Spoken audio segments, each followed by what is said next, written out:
Music. ओ बाबूजी किस्मत की कभी नरम गरम नरम गरम।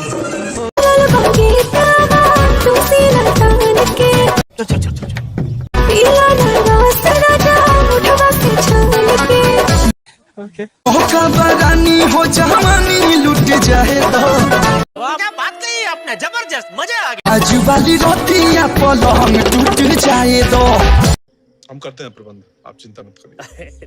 जब से जवान बने राजा जी, अच्छा बहुत ही लमान हमले राजा जी।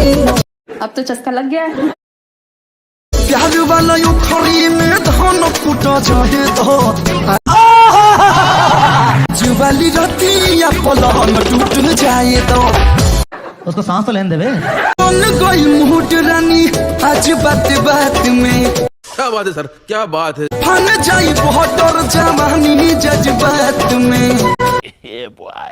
तोहरे राजा रख ले पानी सोई तके।